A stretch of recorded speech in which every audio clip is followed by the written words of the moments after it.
Of all the timber tones out there, red mahogany would have to be my least favorite. I loved this set. I loved the shape. It had great bones. It was solid timber, but man, did that red stain have to go. As for the condition, there was some deep scratches, some dents, and the finish was failing on both of the bedsides. However, this is all aesthetic and it can be remedied quite easily. So stick around if you want to see exactly how to take red stained mahogany furniture like this and turn it into something that is neutral, raw, and a little bit more modern. My first step was to remove these ring pulls. Personally, I don't like them. You may love them. Come for me in the comments if you're a fan of the ring pull. But I needed to get them off so that I could give the piece a thorough clean down. To give the piece a clean, I use Crud Cutter. It's a degreaser. It's fantastic for cutting through dirt, grease, and grime. You want to make sure that you're getting inside the drawers, underneath the drawers, give the piece a vacuum, get everything off. This is one of those steps, in my opinion, that you cannot skip when you are flipping furniture, especially if you're doing raw timber finishes like this. And that's because when you sand, you're creating friction. Friction creates heat,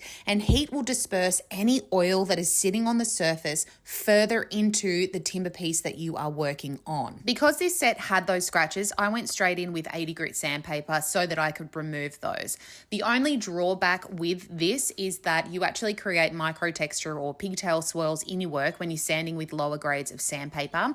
And that just means that you're going to have to spend a little bit more time coming up the grades of sandpaper to smooth out that micro texture. If you jump up the grades too fast, you actually close the little micro pigtail swirls over. You don't actually sand them out. So when you go to stain or you go to paint wash, you will actually see the stain sit in that little pigtail swirl, even though the timber feels smooth on top. Now, I'm not going to lie, I was sanding for a while on this set. It did have a penetrative stain, which means that the stain is designed to seep down into the timber. So the only way to remove this is to physically sand through it. A carbide scraper is pretty useless here, as is a chemical-based stripper. A chemical-based stripper will remove the top gloss layer, but it won't remove anything that's soaked down into the timber. So you've just got to sand it off. To get around the little legs, I used my emery tape. If you guys have been following me for a while, you would know that my dad just recently introduced me to this tape, and it is a game changer when you have little details like this. Now, even after removing all of the finish from this set, I felt like the timber still had a bit of a pinky tinge, so I applied a paint wash.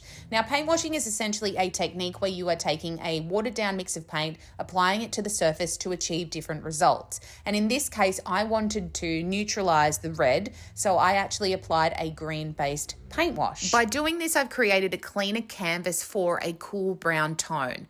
I know now that when I put my tinted hard wax over the top, which still has a little bit of warmth in it, I won't be getting too warm a result. I'm not going to be seeing that red come through because we've been able to neutralize it with the green. Now, if this is all sounding like gobbledygook to you and you want a little bit more information about paint washing, color theory, how to apply a paint wash, what do I put in my paint washes to achieve different results, then I've created some guides through the link in my bio, which are really easily digested, beginner friendly, which will break down all of the information that you need to know. This is where it was at after 2 applications of that paint wash. It's light, bright, nice clean canvas, ready for that mid-brown tone to go over the top, which I created using 2 tinted hard wax oils by FIDDES. This is their Oak Lightning and Rustic Oak, and I mixed up what almost looked like an espresso tone to me. And I knew it wouldn't be that dark going onto the piece, but I applied with a roller and then I buffed it in with an old t-shirt. I found that 1 application of this mix was enough to give me the depth of color that I was looking for